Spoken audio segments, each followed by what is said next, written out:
A man is standing on a wooden platform on a bridge above a river, with a rope wrapped around his neck and his hands tied behind his back. A soldier stands near him, waiting for a signal. The bridge is closed at both ends by soldiers holding rifles stiffly upright, as if ready for anything. Below the bridge there is a river. After a while it breaks into two separate streams. The right one leads toward a railway line that curves out of sight after a few meters. Somewhere farther ahead, there is likely another military post.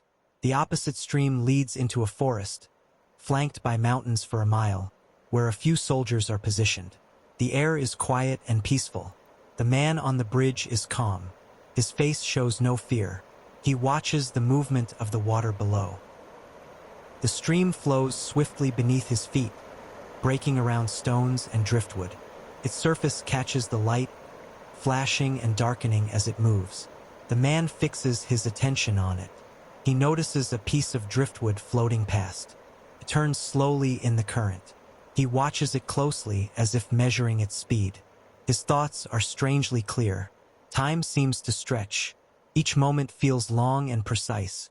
He wonders how far the driftwood will travel in 1 minute. He begins counting the seconds as it moves downstream. But the sound of his own watch interrupts him. Tick, tick, tick. The sound grows louder in his mind. It fills the silence. It seems impossibly sharp. He realizes the sound is not coming from the watch. It is the beating of his own heart. The captain steps forward. The sergeant gives a quiet signal. The soldiers move. One steps aside. The plank beneath the man's feet is pulled away. The man falls downward. For an instant, everything disappears into darkness. Then pain explodes through his body. A blinding white light fills his vision. A roaring noise fills his ears.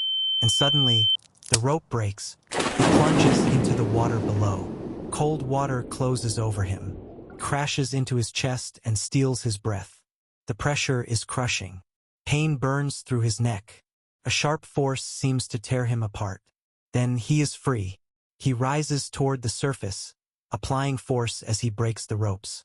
The rope no longer holds him. The water roars in his ears. He breaks through the surface and gulps air. Sunlight blinds him. He coughs and gasps, choking as the river carries him forward. Gunshots ring out from the bridge. Bullets strike the water around him. White splashes rise on every side. The cannon fires. The explosion shakes the air. A wave lifts him, then slams him down the water. He dives, pushing toward the forest. The water protects him. The noise fades to a distant thunder above. He swims with desperate strength, following the current. His arms feel heavy. His lungs burn. Slowly, the sounds of pursuit fall away. He allows the river to carry him downstream. Branches scrape against his body. Twigs tear at his clothes. But he clings to life. At last, his feet touch the riverbed. He stumbles toward the shore. His hands dig into sand and stone. He pulls himself onto the bank and lies there, trembling. He is alive. He rests for a moment, breathing deeply. The pain in his neck slowly fades. Strength returns to his arms and legs. He rises and moves into the forest. The trees are tall and unfamiliar. The path before him is narrow and winding. He walks quickly at first, then faster. Every sound makes him stop. Every movement in the shadows feels like danger. The forest seems endless. The road twists and turns, always leading forward, never back. The sun moves slowly across the sky. Hours pass. Then night begins to fall. Strange sounds echo through the woods. Like and subscribe. Whispers, footsteps, voices he cannot see. He presses on. His feet bleed. His clothes are torn. Thorns cut into his skin. Still, he moves forward, driven by a single thought. Home. At last, the road widens. The forest opens. Ahead, he sees a familiar sight. His home. Warm light glows from the windows. The house stands peaceful and untouched. Relief floods his body. He runs. His heart pounds with joy. Every step feels lighter than the last. At the gate, he sees her. His wife.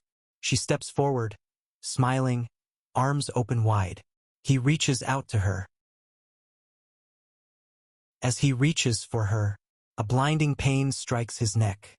The world shatters. A sharp snap echoes through his body. The bright image of home vanishes. Darkness closes in. Silence. Peyton Farquhar is dead. His body hangs beneath the railroad bridge. His neck is broken. What felt like hours, the escape, the river, the forest, the journey home, all of it happened in a single moment. In the instant between the fall and death, his mind created a final escape. A dream born from terror. A desperate wish for life. The soldiers still stand on the bridge. The river still flows beneath it. Nothing has changed, except that the man is no longer alive.